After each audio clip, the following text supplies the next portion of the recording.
Sabarmati online classes में आप सभी का स्वागत है। तो इस वीडियो में हम क्लास 12 हिंदी के अंतर्गत खंड काव्य का इम्पोर्टेंट यहाँ पर चरित्र कवर करने वाले हैं। तो क्लास 12 हिंदी के अन्य जो इम्पोर्टेंट टॉपिक है इनका वीडियो आपको कमेंट और डिस्क्रिप्शन बॉक्स में मिल जाएगा, लिंक के माध्यम से आप उसे कवर कर सकते हैं। तो चलिए देखते हैं, यहाँ पर हम श्रवण कुमार का चरित्र देखेंगे। तो हमारा खंड काव्य है श्रवण कुमार खंड काव्य। तो श्रवण कुमार खंड काव्य के अंतर्गत जिसका प्रमुख नायक है वो है श्रवण कुमार। तो उनका चरित्र देखने वाले हैं। तो वीडियो को ध्यान से देखें, सुने, आपको याद नहीं करना पड़ेगा। तो सबसे पहले जो श्रवण कुमार खंड काव्य है इसे लिखा किसने है? तो भाई इसे लिखा है डॉक्टर शिव बालक शुक्ल ने। किसने लिखा है? डॉक्टर शिव बालक शुक्ल। तो कुछ इस प्रकार से भूमिका बनाते हुए लिखते हैं कि डॉक्टर शिव बालक शुक्ल कृत श्रवण कुमार खंड काव्य का प्रमुख नायक श्रवण कुमार है। प्रमुख नायक कौन है? श्रवण कुमार है। श्रवण कुमार के चरित्र की प्रमुख विशेषताएं निम्नलिखित हैं। तो इस प्रकार से भूमिका बना करके लिखते हैं। इसके अंतर्गत पहली हेडिंग, अब आपको श्रवण कुमार को ध्यान रखना है, एक आदर्शवादी पुत्र है। तो उसी के आधार पर आपको इनका चरित्र क्वालिटी इनकी लिखनी है। तो पहली हेडिंग भाई, मातृ पितृ भक्त। हम सब लोग जानते हैं कि जो श्रवण कुमार हैं वो अपने माता पिता का बहुत सम्मान करते थे, कांवर में बैठाकर उनको पूरी यात्रा कराते थे मंदिरों की। तो वही यहाँ पर बताएंगे मातृ पितृ भक्त के अंतर्गत। तो यहाँ पर हेडिंग डाल लेते हैं भाई, मातृ पितृ भक्त। इसके अंतर्गत बताते हैं कि श्रवण कुमार एक आदर्श पुत्र है। बिल्कुल सही बात है। श्रवण कुमार कैसा है? एक आदर्श पुत्र है। वह अपने माता पिता को ही पूजता है, अपने माता पिता की सेवा करता है, उन्हीं की पूजा करता है। प्रातः काल से यानी सुबह होते ही वह माता पिता की सेवा प्रारंभ कर देता है। तो जैसे ही प्रातः काल होती है, जैसे ही सुबह आती है, वह अपने माता पिता की सेवा प्रारंभ कर देता है।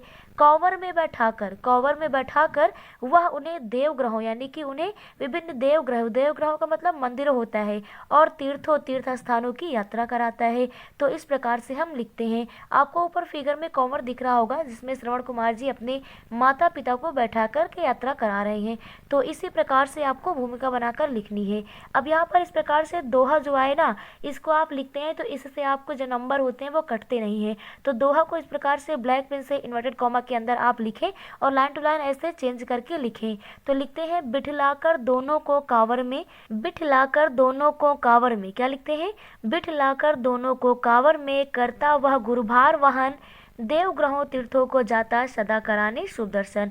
तो इस प्रकार से इसको गा के आप पढ़ेंगे ना तो आपको याद हो जाना है कि बिठलाकर दोनों को कांवर में, करता हुआ गुरुभार वहन, देवग्रहों तीर्थों को जाता सदा कराने शुभ दर्शन। तो इस प्रकार से पहली हेडिंग हमारी कंप्लीट हो जाती है।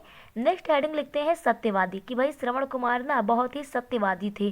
तो सत्यवादी क्यों थे? तो भाई जो श्रवण कुमार है ना, ये दशरथ के बाण से घायल हो जाते हैं।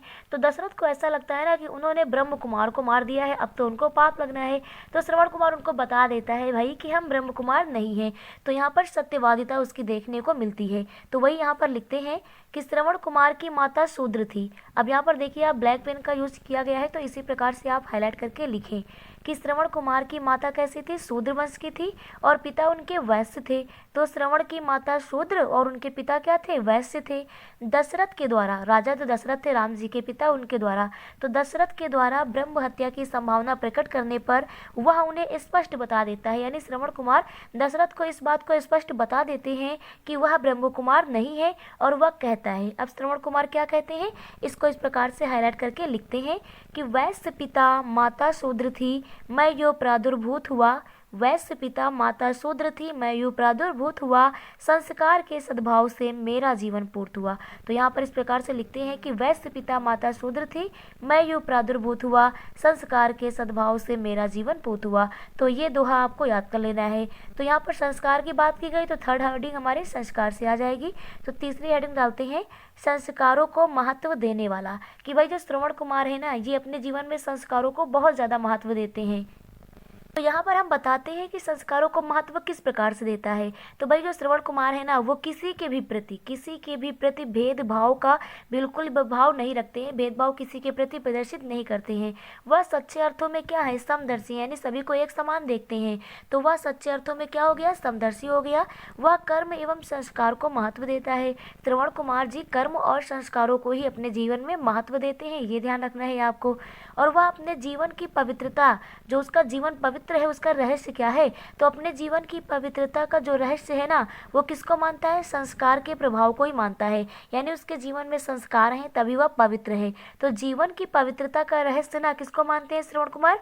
संस्कार के प्रभाव को ही मानते हैं। और वह कहता है, क्या कहता है? यहाँ पर कथन लिखते हैं कि विप्रद्विजेतर के शोणित में, क्या चीज? विप्रद्विजेतर के शोणित में अंतर नहीं रहे यह ध्यान, विप्रद्विजेतर के शोणित में अंतर नहीं रहे यह ध्यान, नहीं जन्म से संस्कार से मानव को मिलता सम्मान। कि नहीं जन्म से नहीं, संस्कार से मानव को मिलता सम्मान। तो यहाँ पर इस प्रकार से इसको आपको याद रखना है।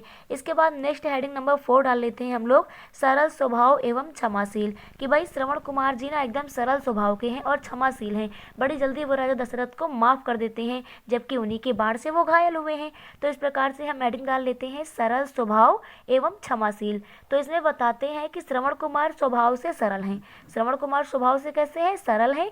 उनके मन में किसी के भी प्रति ईर्ष्या और द्वेष का भाव नहीं है।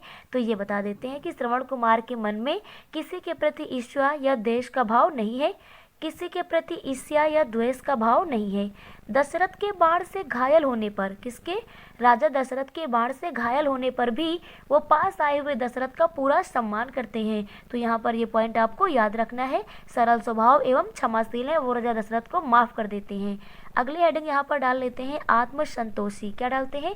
आत्मसंतोषी। कि श्रवण कुमार को अपने जीवन में ना बिल्कुल भी लोभ लालच की इच्छा नहीं है, वो आत्मसंतोषी है। तो श्रवण कुमार का जीवन के प्रति कोई मोह नहीं है, उनका जीवन के प्रति कोई मोह नहीं है। वह स्वभाव से ही आत्मसंतोषी है। स्वभाव से कैसे है? आत्मसंतोषी है। उसे भोग व ऐश्वर्य की लेस मात्र, यहाँ पर ध्यान देना है, जो भोग है ना और जो ऐश्वर्य है, ऐश्वराम की चीजें हैं, इनका लेस मात्र भी कामना इसकी नहीं है, उनकी एकमात्र कामना भी उनके जीवन में नहीं है। उसका कथन है, श्रवण कुमार जी का कहना क्या है?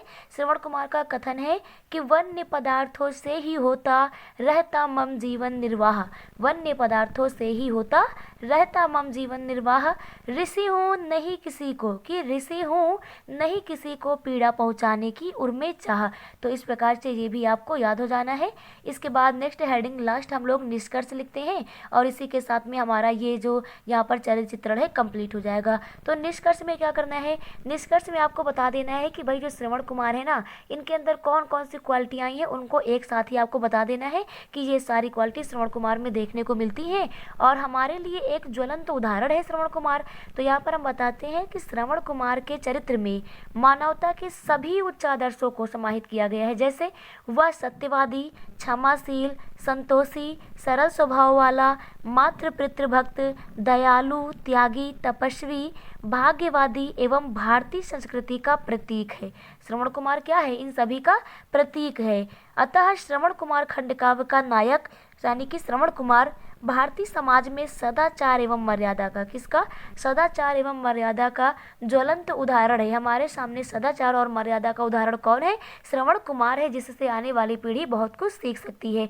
तो इस प्रकार से निष्कर्ष हमारा कंप्लीट होता है।